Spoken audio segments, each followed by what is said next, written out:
मधुबन के बाबा, मधुबन के बाबा मुरली वाले, आपका क्या कहना, आपका क्या कहना। ओम शांति। 21 सितंबर 2021 बाबा के महावाक्य। मीठे बच्चे, नाम रूप से न्यारी कोई भी चीज नहीं होती। आत्मा व परमात्मा को भी नाम रूप से न्यारा नहीं कहेंगे। उसमें भी अविनाशी पाठ नोंधा हुआ है। प्रश्न: शिव बाबा को भोलानाथ कहकर याद करते हैं, उसे भोला क्यों कहा है?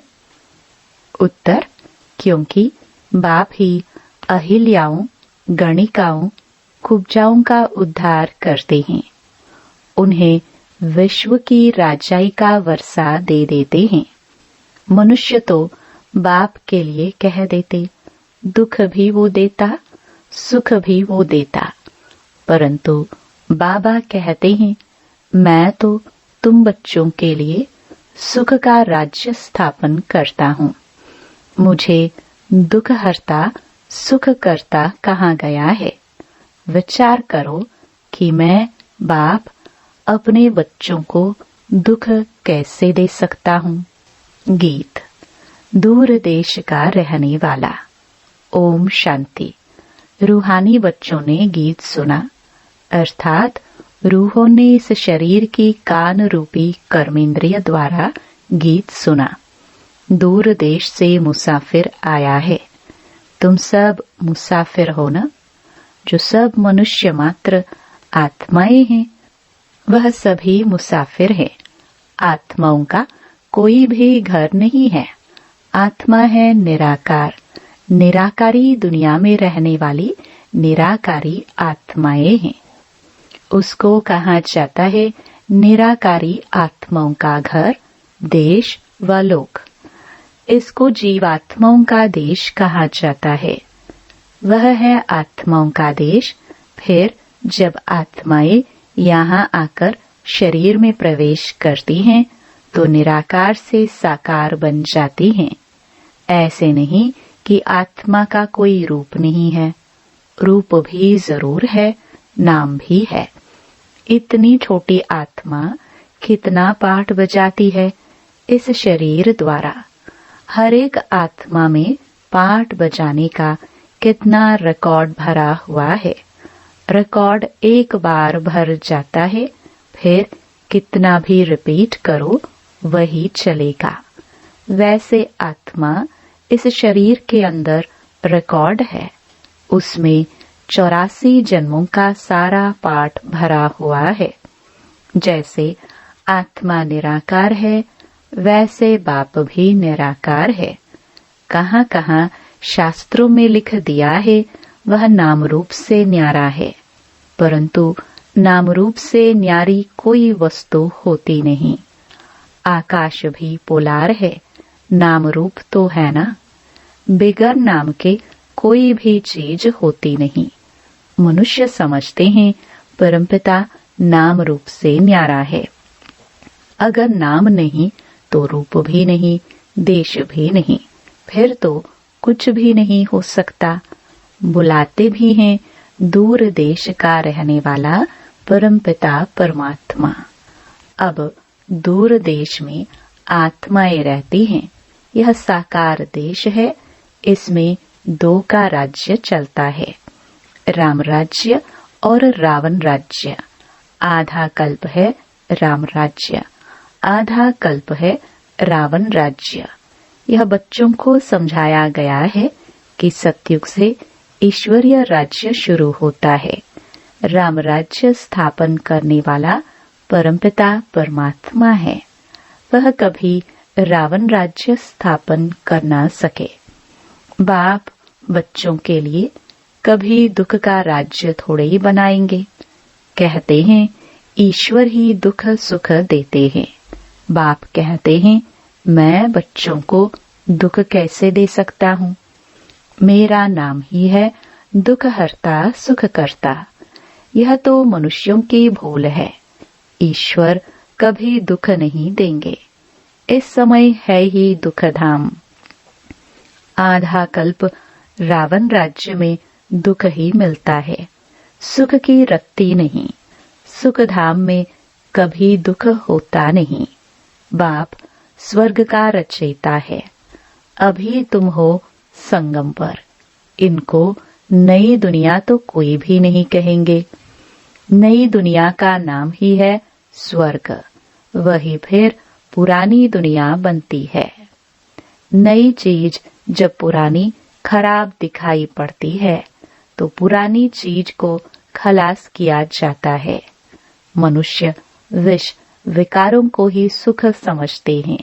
गाया भी जाता है, अमृत छोड़ विष काहे को खाए। ग्रंथ में गुरु नानक के भी अक्षर है।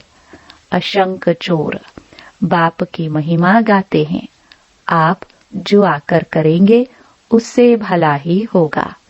नहीं तो रावण राज्य में मनुष्य बुरा काम ही करेंगे। बाप ही आकर मोत पलिती कपड़े धोते हैं।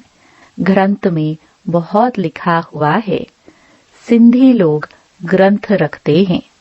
अब यह तो कोई सिख धर्म वाले हैं नहीं। यह तो हैं आदि सनातन देवी देवता धर्म के। सिखों का है गुरु नानक।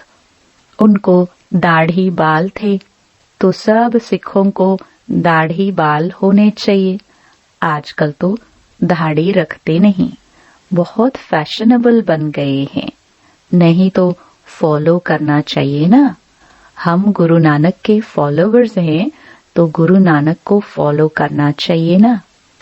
यह तो बच्चों को अभी पता पड़ा है कि गुरु नानक को 500 वर्ष हुए, फिर कब आएंगे? तुम झट बताएंगे। कोई से भी पूछो, यह तो बताओ कि गुरु नानक कब आएंगे, तो कहेंगे उनकी आत्मा ज्योति ज्योत समा गई। आएंगे फिर कैसे? तुम कहेंगे आज से 4500 वर्ष बाद गुरु नानक फिर आएंगे। तुम्हारी बुद्धि में सारे वर्ल्ड की हिस्ट्री ज्योग्राफी चक्कर लगाती रहती है। बुद्ध, क्राइस्ट आदि सबके लिए कहेंगे इस समय तमो प्रधान है, कब्र दाखिल हैं। इनको कयामत का समय कहा जाता है। सब मनुष्य मात्र जैसे मरे पड़े हैं। सबकी ज्योत जैसे बुझी हुई है। बाप आते हैं सबको जगाने। बच्चे जो काम चिता पर बैठ भस्म हो गए हैं, उन्हों को अमृत वर्षा से जगाकर साथ ले जाएंगे। माया ने काम चिता पर बिठाए कब्र दाखिल कर दिया है, सो गए हैं। अब बाप अमृत छकाते पिलाते हैं। अमृतसर नाम इसलिए रखा है, बाप आकर अमृत छकाते हैं। अब कहाँ ज्ञान अमृत, कहाँ पानी की बात। सिख लोगों का बड़ा दिन होता है तो बड़ी धूमधाम से तालाब को साफ करते हैं, मिट्टी निकालते हैं। इसलिए नाम ही रखा है अमृतसर, अमृत का तालाब। अब गुरु नानक साहिब तो कोई ज्ञान सागर है नहीं। उसने भी बाप की महिमा की है। खुद कहते हैं एक ओंकार सतनाम, वह सदैव सच बोलने वाला है। सत्यनारायण की कथा है ना। सिंधुवर्ती लोग बाहर जाते हैं तो सत्यनारायण की कथा कराते हैं। समझते हैं सत्यनारायण की कथा से सेफ्टी से पार हो जाएंगे। अमर कथा, तीजरी की कथा, कितनी भक्ति मार्ग में कथाएं सुनते आए हैं। कहते हैं शंकर ने पार्वती को कथा सुनाई। वह तो सूक्ष्म वतन में रहने वाला, वहां फिर कथा कौन सी सुनाई?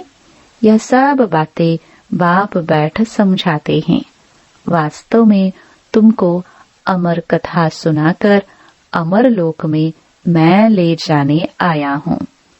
मृत्यु लोक से अमर लोक में मैं ले जाता हूँ। बाकी सूक्ष्म वतन में पार्वती ने क्या दोष किया जो आकर उनको कथा सुनाएंगे? अभी तुम समझते हो, हम नर से नारायण, नारी से लक्ष्मी बनते हैं।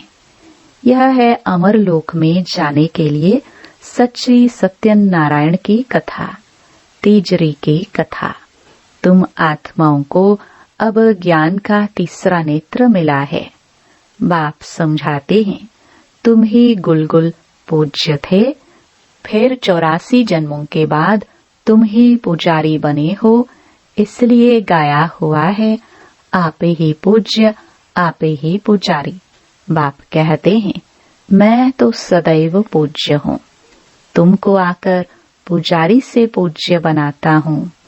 कहते हैं, हे राम, आकर हमको पावन बनाओ।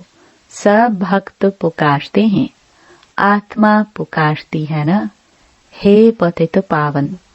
अभी तुम समझते हो कि गीता कोई कृष्ण ने नहीं सुनाई है।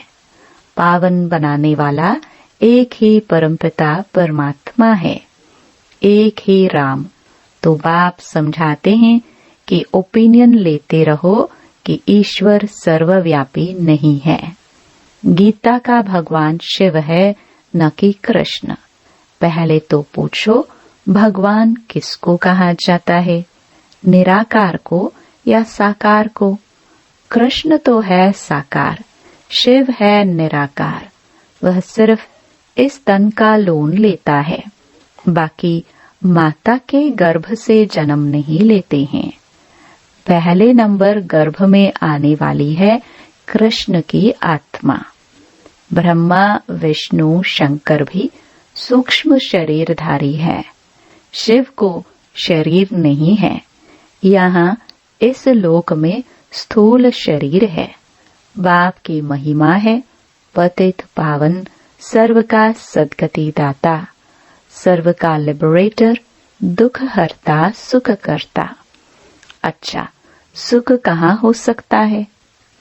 सुख मिलेगा दूसरे जन्म में, जब रावण की दुनिया खत्म हो, स्वर्ग की स्थापना हो जाएगी। अच्छा, लिबरेट किससे करते हैं? रावण के दुख से। यह तो दुख धाम है ना। अच्छा, फिर गाइड भी बनते हैं। यह शरीर तो यहाँ ही खत्म हो जाते हैं, बाकी आत्माओं को ले जाते हैं। सबको दुख से छुड़ाए, पवित्र बनाए, घर ले जाते हैं। मनुष्य जब शादी कर आते हैं तो पहले होता है पति, पीछे होती है ब्राइड, फिर बारात होती है। अब तुम्हारी माला भी ऐसी ही है। ऊपर में है शिव बाबा फूल। पहले फूल को नमस्कार करेंगे, फिर युगल दाना ब्रह्मा सरस्वती, फिर हो तुम जो बाबा के मददगार बच्चे हो। फूल शिव बाबा की याद से ही सूर्यवंशी विष्णु की माला बनी है। ब्रह्मा सरस्वती सो लक्ष्मी नारायण बनते हैं। देवता क्षत्रिय फिर शूद्र से ब्राह्मण बन यह नॉलेज लेकर लक्ष्मी नारायण बनते हैं। यह माला उन्हों की बनी हुई है। यह ब्रह्मा सरस्वती ही राजा रानी बनेंगे। उन्होंने मेहनत की है, तुम पूजे जाते हैं। कोई को पता नहीं है कि माला क्या चीज है। ऐसे ही माला फेरते रहते हैं।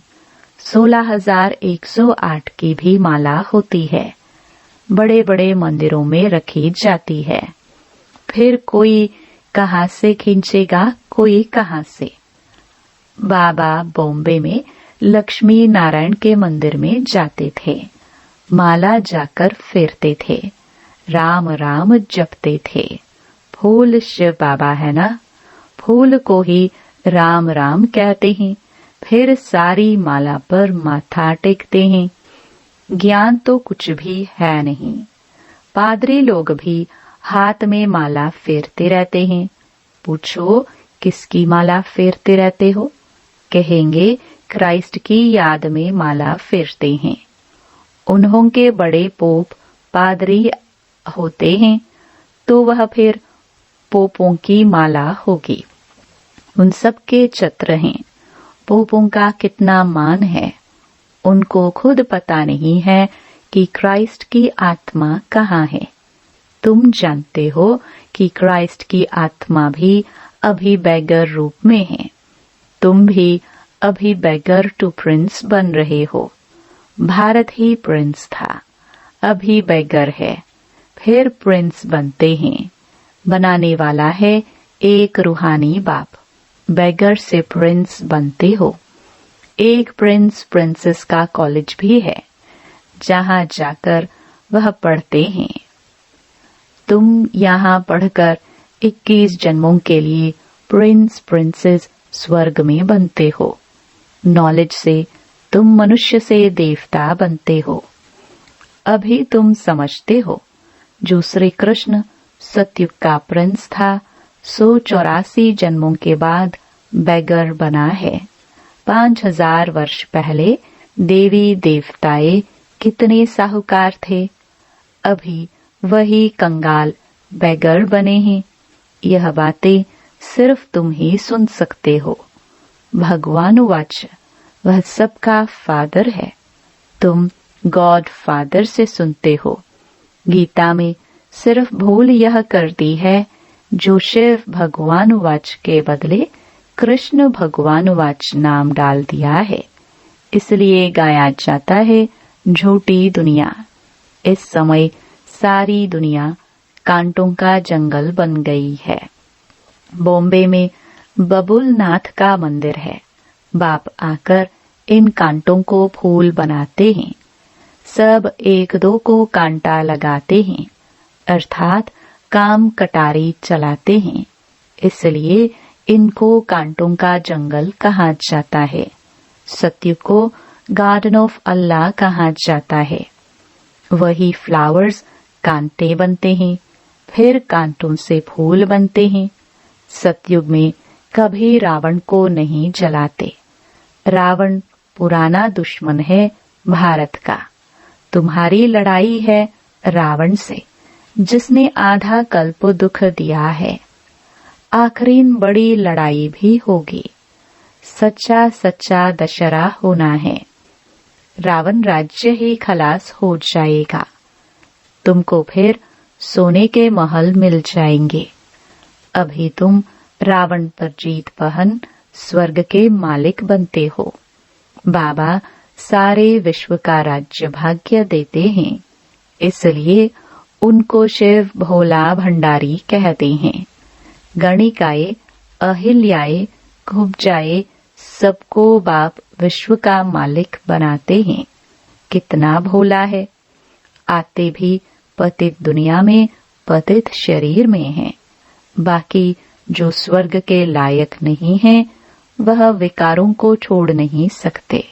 बाप कहते हैं, बच्चे, अभी यह अंतिम जन्म तुम पावन बनो। यह विकार पॉइजन है जो तुमको आदि मध्य अंत दुखी बनाते हैं।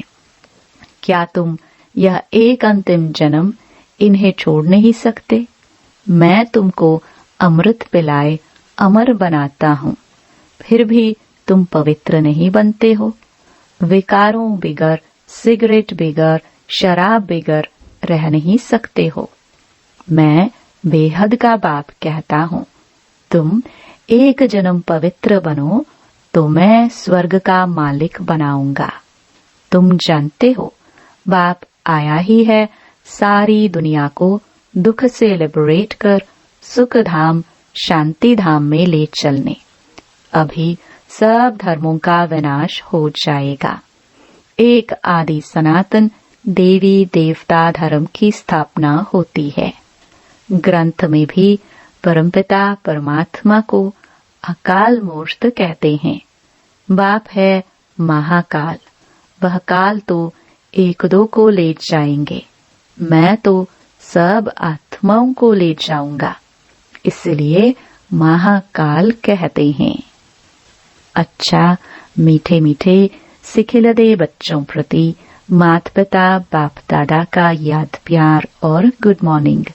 रूहानी बाप की रूहानी बच्चों को नमस्ते। धारणा के लिए मुख्य सार। पहला, इस अंतिम जन्म में ज्ञानामृत पीकर अमर बनना है। स्वयं को स्वर्ग में चलने के लायक बनाना है। बुरी आदतों को छोड़ देना है। दूसरा, अभी पढ़ाई पढ़कर 21 जन्मों के लिए स्वर्ग के प्रिंस प्रिंसेस बनना है। सच्ची सच्ची सत्यनारायण की कथा सुन नर से नारायण बनने का पुरुषार्थ करना है। वरदान, 1 सेकंड में दृढ़ संकल्प से स्वयं का व विश्व का परिवर्तन करने वाले रूहानी जादूगर भव।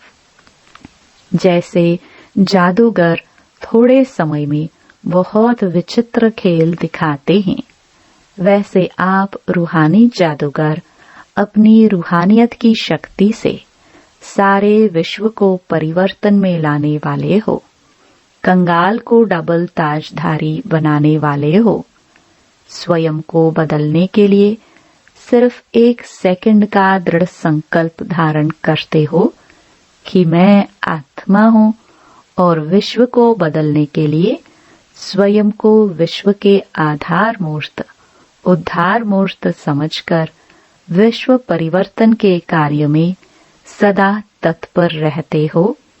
इसलिए सबसे बड़े रूहानी जादूगर आप हो। स्लोगन, जो स्वराज्य अधिकारी आत्माएं हैं वे कभी पर अधीन नहीं हो सकती। ओम शांति। बच्चों, तुम्हारी यही बात अब भी तो दोहरा रहे हो, यही बात अब भी तो दोहरा रहे हो। एहसास के इस समंदर